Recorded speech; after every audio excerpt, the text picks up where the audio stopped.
Hola a todos y bienvenidos a otro caso misterioso. Hoy vamos a hablar sobre el caso de Deborah Chong, una mujer que hizo una amiga y esta amiga quiso que Deborah la pusiera en su testamento. Deborah dijo que sí, pero más tarde dijo que no y las cosas terminaron muy mal.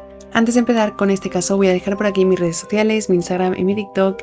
También recordaros que los martes se sube episodio en el podcast Paranormalmente Hablando, que este martes pasado hemos subido un episodio súper interesante sobre una secta que ocurrió en una feria y es un caso súper interesante. Voy a dejarlo anclado en el primer comentario o en la cajita de descripción, porque a veces me olvido de anclar las cosas y digo, voy a dejar anclado y en realidad no dejo nada anclado.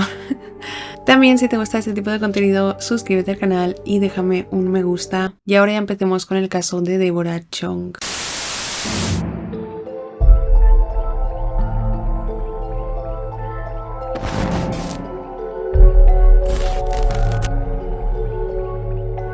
Deborah Chong nació en 1954 en Malasia y su familia era bastante pobre. Creció en un ambiente muy pobre. Era una chica muy inteligente que aspiraba a mucho más en la vida. Sacó muy buenas calificaciones en la escuela y en 1970 se mudó al Reino Unido. Se mudó allí para empezar a estudiar en Huddersfield Polytech. Empezó una vida allí y se casó con un hombre, con quien se mudó a Londres. Allí juntos consiguieron crear una vida muy exitosa. Tuvieron mucho éxito. No sé exactamente cuál fue su negocio que hicieron, pero tuvieron mucho éxito y ganaron mucho dinero. Sin embargo, en 1980 el marido de Deborah, con solo 40 años, falleció repentinamente. Deborah, a partir del fallecimiento de su marido, estuvo muy mal. Su salud mental se deterioró muchísimo y se sentía completamente sola. Se sentía tan sola que comenzó a acercarse mucho a la gente. Comenzó a ayudar mucho a las personas que conocía y si conocía a alguien que tenía dificultades con el dinero, le daba dinero, le ofrecía dinero. Si conocía a alguien que no tenía dónde vivir, le ofrecía vivir junto a ella en su casa. Era una persona muy hospitalaria, muy generosa, muy amable y no le importaba nada de las personas. No tenía prejuicios con las personas, fuera quien fuera. Ella quería ayudar a la gente sin tener en cuenta si esa persona era una buena o mala persona, porque Deborah tenía el pensamiento de que todo el mundo, todas las personas son buenas. Ella en ese entonces tenía mucho dinero y muchas veces le ofrecía dinero a las personas, pero no poco dinero. Les ofrecía grandes cantidades de dinero. Muchas personas lo rechazaban porque se daban cuenta de que Deborah estaba bastante inestable mentalmente. Como he dicho, después de la muerte de su marido, su salud mental se deterioró mucho. Y había personas, por otro lado, que se aprovechaban de Deborah. Como la veían en un estado vulnerable, se aprovechaban de ella. Llegó un punto en el que todo el vecindario conocía a Deborah por ser muy buena persona, muy amable. Y ella constantemente invitaba a la gente a su casa a tomar té, a charlar, a pasar el rato. Y a ella le encantaba pasar rato con la gente porque, como he dicho, se sentía sola.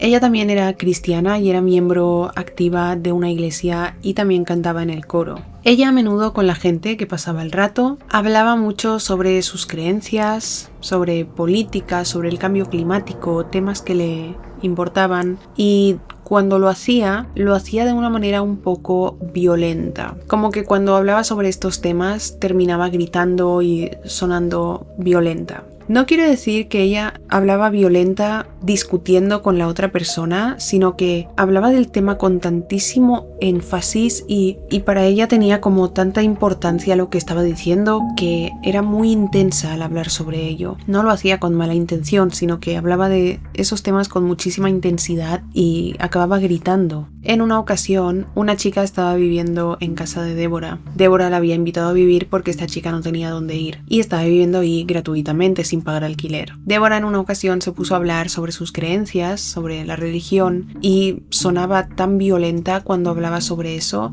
que la inquilina quiso irse porque no se sentía segura. A medida que pasaban los años, la salud mental de Deborah se iba deteriorando constantemente. Muchas veces actuaba sin controlarse. Antes de que ocurrieran los hechos, en casa de Deborah había un hombre llamado David viviendo con ella sin pagar alquiler. David era una buena persona que ayudó muchísimo a Deborah, pero sabía que ella necesitaba otro tipo de ayuda, necesitaba ayuda psicológica. o psiquiátrica. En agosto de 2020, Deborah conoció a una mujer llamada Gemma Mitchell en un grupo de oración de la iglesia. Gemma rápidamente se dio cuenta de que Deborah tenía problemas psicológicos y le dijo que podía convertirse en su sanadora espiritual. Entonces vamos a hablar sobre quién es Gemma Mitchell, para entrar en contexto sobre estas dos mujeres. Gemma Mitchell nació el 22 de julio de 1984 en Australia. Su madre trabajaba para el Ministerio de Asuntos Exteriores del Reino Unido y por este trabajo que tuvo, la familia tenía mucho dinero. Sus padres se divorciaron cuando ya tenía 2 años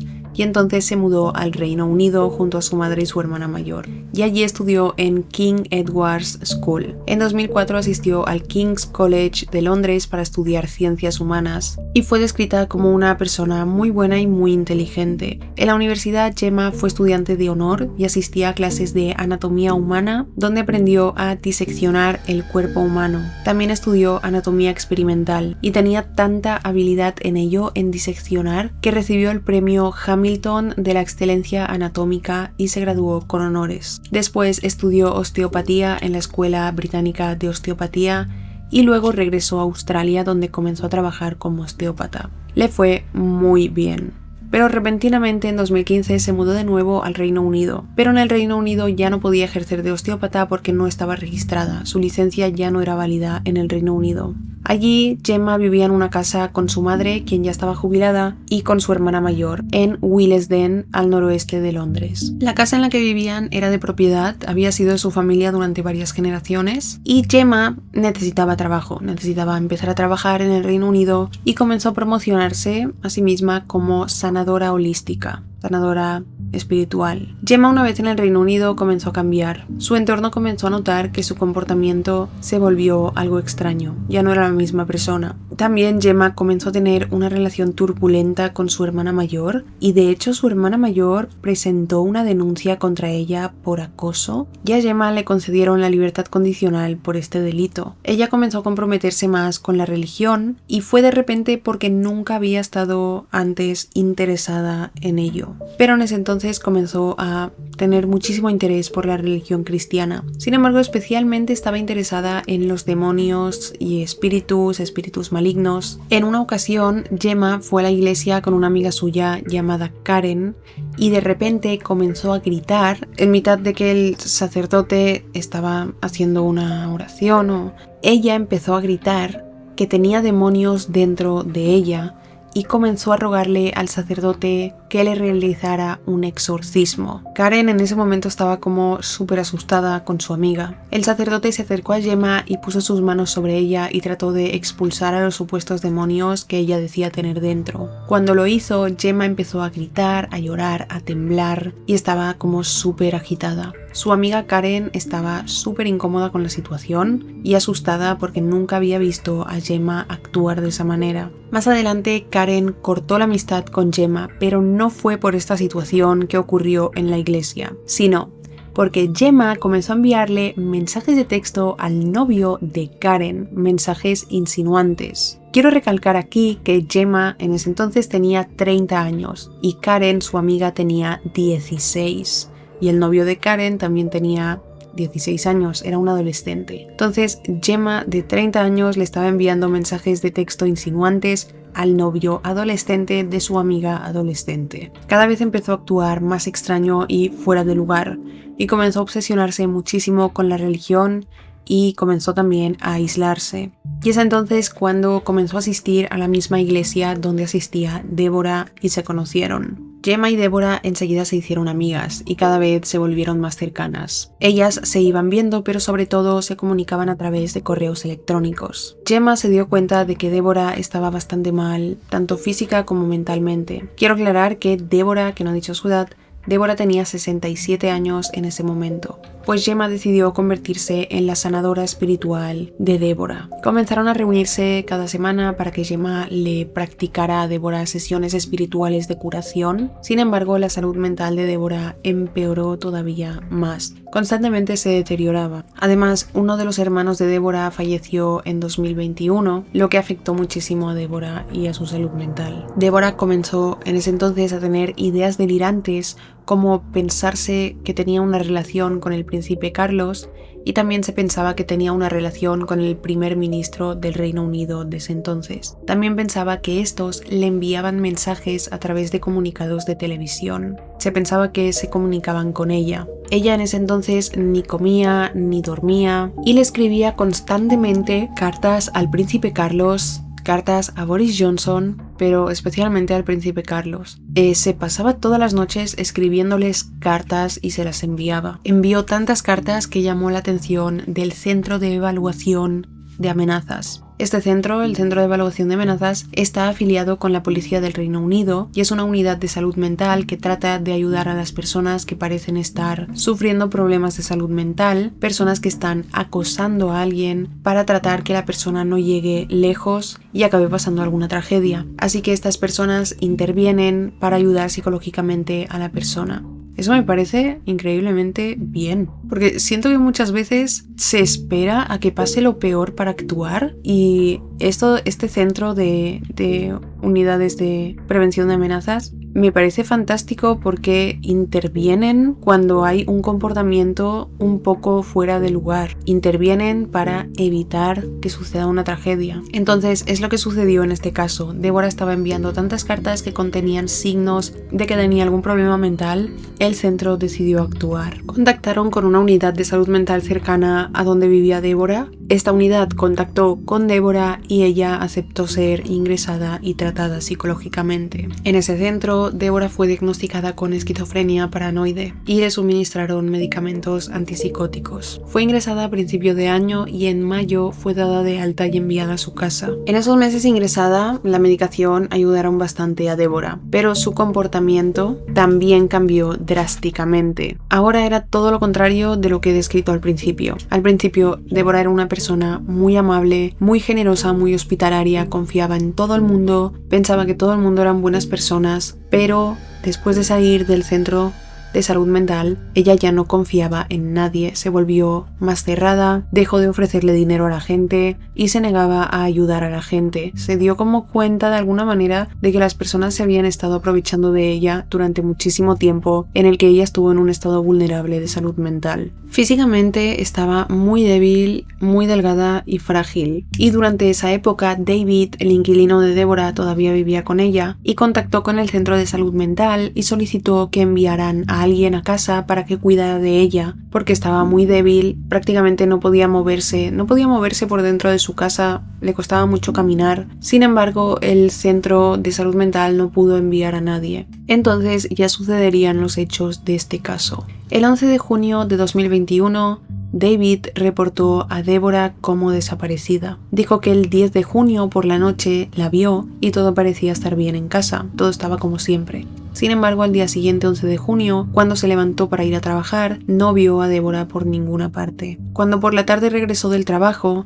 todavía no estaba Débora en casa. Entonces él se preocupó y llamó a la policía. Débora no podía moverse, como he dicho, por lo que para él era muy extraño que hubiera salido de casa y llevara tantas horas fuera, o simplemente el hecho de que hubiera salido de casa. El teléfono y las gafas de Débora estaban en casa y eso también era muy extraño. También David recibió un mensaje de texto de Gemma, la amiga de Débora, que decía: "No te preocupes por Débora, ha decidido dejar la ciudad durante un año para estar con su familia en un lugar cerca del océano". Esto era todo lo que decía el mensaje. David no se creía lo que dijo Gemma porque si Débora se hubiera ido lejos durante un año, no se hubiera dejado su teléfono, sus gafas, las cuales necesitaba, y todas las demás pertenencias, ni se hubiera ido sin decir nada. Además, David no vio a Débora empacar sus cosas los días anteriores, hacer las maletas, ni nada que sugiriera que se iba a ir. Por todos esos motivos, David reportó la desaparición de Débora. La policía comenzó a buscarla, pero no se tomaba la desaparición muy en serio, porque parece que en casos de personas mayores se toman como que la desaparición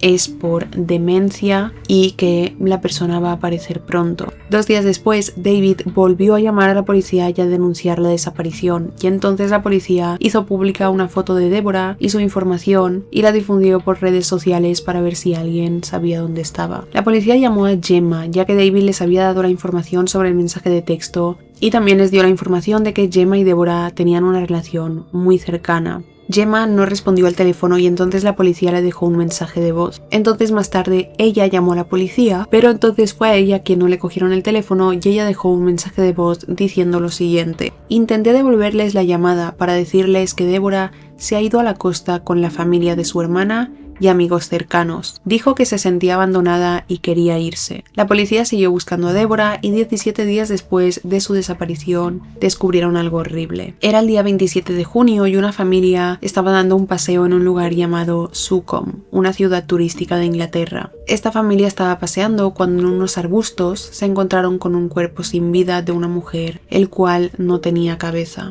Inmediatamente llamaron a la policía e inmediatamente estos fueron a la escena para registrar el área. El cuerpo estaba muy descompuesto y en los bolsillos de la ropa había trozos de papel con versículos de la Biblia. También encontraron un bolso y dentro había una cámara, una bolsa de compras y una cuerda naranja. 3 días después, el 30 de junio, encontraron la cabeza a solo unos metros de donde se había encontrado el cuerpo, pero costó encontrarla 3 días porque la cabeza estaba enterrada. El cuerpo fue identificado y era Deborah Chong. La cabeza de Deborah había sido cortada con mucho cuidado y muy meticulosamente, de manera muy precisa, lo que indicaba que la persona que lo hizo tenía experiencia y habilidad en ello, tenía conocimientos en la disección y manejaba perfectamente los instrumentos médicos. Era un corte muy limpio y preciso. Le realizaron la autopsia, la cual mostró que probablemente falleció por un traumatismo contundente en la cabeza. El cuerpo estaba muy descompuesto y no se podía determinar con exactitud la causa, pero estaba bastante claro que fue un traumatismo. Había sido golpeada en la cabeza de manera severa. También tenía las costillas fracturadas y le faltaban 2 huesos de la columna vertebral y faltaban algunas partes más del cuerpo. El mismo día que encontraron la cabeza, la policía recibió un extraño mensaje desde una organización de personas desaparecidas y el mensaje decía que Deborah abandonó su casa voluntariamente y que estaba visitando a su familia cerca del océano y que estaría fuera durante 1 año. Este mensaje lo había enviado Gemma a esta organización de personas desaparecidas. Los investigadores ya sospechaban de Gemma, pero esto les hizo sospechar todavía más, pues ya habían encontrado el cuerpo y Gemma seguía diciéndole a la gente, a organizaciones, a la policía, que Deborah estaba de vacaciones con su familia. Y entonces los investigadores descubrieron algo más. Para investigar más a fondo, accedieron a la cuenta de correo electrónico de Deborah y comenzaron a leer los mensajes que había intercambiado con Gemma. Vieron que Gemma llevaba tiempo haciéndole preguntas a Deborah sobre su testamento. Le preguntaba quién heredaría su fortuna cuando muriera. Deborah no sospechó de estas preguntas. Comenzó a preguntarle a Gemma a quién debería dejarle su dinero y su casa. Y Gemma le dijo que sería buena idea que dejara su casa y su dinero a una organización benéfica. Pero más tarde comenzó a decirle: creo que deberías dejarme el dinero a mí. Incluso le dijo que ella misma podría crear una organización benéfica y Deborah donarle el dinero y así evitarían pagar los impuestos. También le dijo: si me dejas a mí el dinero, yo puedo usar ese dinero para donarlo mensualmente a organizaciones benéficas. Los investigadores se dieron cuenta de que Gemma estaba teniendo problemas financieros y estaba muy interesada en el testamento de Deborah. Y es que Gemma se había arruinado por lo que voy a contar ahora. Su casa era de propiedad, como he dicho, y necesitaba reformas. Era una casa que estaba en muy malas condiciones debido a falta de reformas. Además, la casa estaba llena de basura, comida podrida, estaba completamente sucia y en lugar de limpiar la casa, ella y su madre decidieron construir un 3er piso en la casa para tener más espacio. Contrataron a constructores para construir el 3er piso. Estos constructores comenzaron a trabajar en la construcción, pero era mucho trabajo y lo dejaron a medias, a pesar de que Gemma y su madre ya les habían pagado una gran cantidad de dinero. Gemma contactó con otra empresa de construcción y estos le dijeron que podían terminar de construir el 3er piso por $500,000. Gemma aceptó y les pagó parte del dinero, pagó $100,000, pero no pudo hacer más pagos después. No tenía más dinero, por lo que los constructores detuvieron la construcción y se fueron.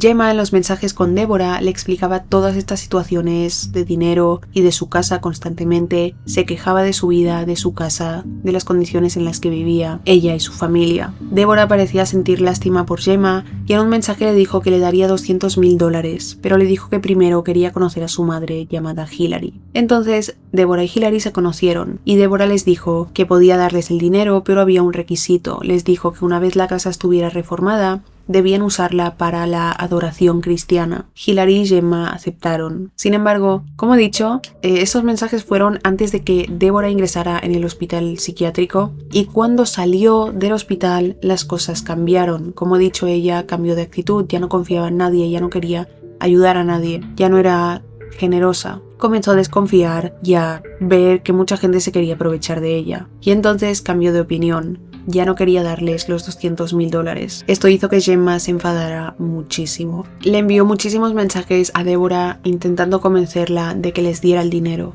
Y le decía cosas como: tienes que darnos el dinero porque es el plan de Dios, es lo que quiere Dios. Y comenzó a acosar muchísimo a Deborah con ese tema. Deborah le dijo a Gemma que si tenía tantos problemas que vendiera su casa, pero Gemma no quería y continuó acosándola y presionándola. El 8 de junio de 2021, pocos días antes de la desaparición de Deborah, a la 1 a.m., le envió un mensaje a Gemma que decía: hasta que no vendas tu casa no quiero que te acerques a mí ni a mi casa. Gemma le respondió pidiéndole disculpas y diciéndole que le insistía tanto porque era un plan de Dios. La mañana que Deborah desapareció, Gemma le envió un mensaje diciéndole si podían verse para hablar. Deborah le respondió que sí, pero siempre y cuando no fuera para hablar sobre el dinero ni sobre su casa. Gemma le dijo que estaba bien, que no hablarían de eso. Entonces, Londres es una ciudad que está llena de cámaras de seguridad. O sea, hay como muchísimas cámaras de seguridad en todas las calles. Por lo que la policía pudo ver el recorrido que hizo Gemma el día que Deborah desapareció. Ese día, sobre las 6:23 am, salió de su casa con una mochila y una maleta muy grande, de color azul. Ella llevaba la maleta sin ningún problema, como si la maleta estuviera vacía. Se notaba que no pesaba nada. Llegó a casa de Deborah sobre las 8 am, entró y estuvo dentro durante unas 5 horas. Sobre la 1 p.m, Gemma salió de casa de Deborah con diferente ropa, se había cambiado de ropa y llevaba una bolsa azul y una bolsa roja. También llevaba la maleta, pero esta vez sí que parecía que esta maleta pesaba porque ella tenía más dificultad para arrastrarla. Caminó por Londres durante 2 horas con esa maleta, sin un destino fijo, hasta que la recogió un taxi, quien la llevó a su casa. Esa noche salió de su casa de nuevo y se dirigió a un hospital porque tenía un dedo roto, y dijo que se lo rompió al darse un golpe contra la puerta de un coche. El 26 de junio, 2 semanas después, se captó a Gemma subiendo a un coche alquilado en su casa y subiendo la maleta al asiento trasero. Condujo por la autopista hasta llegar al pueblo donde luego se encontraría el cadáver de Deborah. La policía, después de ver estas evidencias, arrestaron a Gemma el 6 de julio y le dijeron que estaba arrestada por el asesinato de Deborah Chong. Police! Hello there. Hello, how are you? Yeah, good. There's no answer. Sorry, what's your name? Sorry, I'm asleep. Are you Gemma? Yeah, I am. Okay, Gemma. Just put your hand a second. Sure, Come on, come on a second. Sorry, can I ask Gemma, do you want to come up? Yeah, sure. Yeah, just want to see them. Hand, just see your hands. Alright, Gemma, at this moment, I'm arresting you on suspicion of murder. Okay, you don't have to say anything, but you may have a defence. Do not mention one question, something which you later rely in court. Anything you do say may be given evidence, okay? Once we're in the cuffs, Am I allowed to... I'll go explain everything to you. Okay? Should I get some Yeah, shoes sorry. on? What? If you want to one sec. inside. Who's inside at the moment? Mother. Your mother? Okay. Is it? If you want to... Oh, can someone lift that up? Yeah. Let's step back inside. Is anyone else inside? Just your mum? Yeah. There is someone else inside, No, or just that's your just mum? my mum, yeah. Alright, do you want to... Should I bring her out, or... Bring her in. Bring in? For a minute. Well, yeah. we're just going to come in for a sec, okay? Sure. Ella no dijo prácticamente nada y estaba tranquila. En la estación de policía la interrogaron y ella a todo contestaba sin comentarios. Sin comentarios. Le preguntaran lo que le preguntaran. They've said that the person driving the Volvo waited in the car all that time with the windows down and the front door open, the passenger door open, when it was literally chucking it down with rain and it was windy. Why is that, Gemma? No comment. The car stank, didn't it, Gemma? No comment. Stunk of a dead person. No comment. Stunk of Deborah's decomposing body. Is that right, Gemma? No comment. La policía mientras fue a registrar su casa y allí encontraron más evidencias. La casa de Gemma estaba llena de basura y completamente sucia, por lo que les costó mucho encontrar cada evidencia, pero lo encontraron. Encontraron un calendario en el que Gemma había apuntado todo. Apuntó en el día 26 de junio, 8 am, recoger el cuerpo, etcétera, etcétera, etcétera. También encontraron en su casa pertenencias de Deborah, su pasaporte, su licencia de conducir, la tarjeta de débito, la de crédito, etc. También encontraron copias del testamento de Deborah. Encontraron libros sobre cómo escribir testamentos y un documento que era un testamento que Gemma había falsificado en el nombre de Deborah y salían ella y su madre como beneficiarias. También en el testamento había falsificado la firma de Deborah, lo había hecho completamente todo falsificado para que pareciera que Deborah le iba a donar todo su dinero. Encontraron la maleta azul. La maleta había sido lavada y estaba en el cobertizo en el sol secándose. Nunca encontraron ADN de Deborah en esa maleta, pero en un bolsillo de la maleta se encontró un pañuelo con sangre y la sangre sí que era de Deborah. Gemma nunca explicó qué pasó en casa de Deborah esa mañana durante esas 5 horas, pero la policía hizo la siguiente teoría. Creen que Gemma fue a casa de Deborah y comenzaron una discusión por el tema del dinero. Gemma se enfadó y golpeó a Deborah en la cabeza con un objeto contundente. El cuerpo de Deborah, como he dicho, tenía las costillas rotas y creen que se le rompieron cuando Gemma intentó meterla en la maleta. También creen que le cortó la cabeza para que entrara en la maleta y dejó el cuerpo en ese pueblo para confundir a los investigadores, ya que había enviado los mensajes en los que decía que Deborah se había ido a la costa. Y no sé, como para que la policía se pensara que Deborah se había ido a la costa de viaje durante un año y que allí la asesinaron. El 28 de septiembre de 2021, Gemma se declaró inocente. Permaneció en prisión hasta un año después, cuando en el juicio determinaron que Gemma asesinó a Deborah por dinero y fue sentenciada a cadena perpetua con posibilidad de libertad condicional después de 34 años cumplidos en prisión. Durante el juicio, Gemma no mostró emoción, remordimiento ni arrepentimiento alguno, y su madre Hilary siempre ha dicho que su hija es inocente y que no asesinó a Deborah, y que la maleta que llevaba ese día estaba llena de snacks, toallas y una sombrilla porque Gemma se iba a pasar el día a la playa. Y esto es todo sobre este caso, un caso muy fuerte, lo que la gente llega a hacer por dinero, porque hay tantísimos casos en el que el motivo del asesinato es el dinero, es una locura. Y Gemma siempre había sido descrita como una muy buena persona, muy inteligente, muy trabajadora, y una vez dejó Australia y se fue a Reino Unido, cambió de repente y se convirtió en esta persona, en una asesina. No olvidéis dejarme en comentarios qué opináis sobre este caso. Dejad un me gusta y suscribiros al canal si os ha parecido interesante e informativo. Gracias por ver mi vídeo y nos vemos en el próximo. ¡Chao!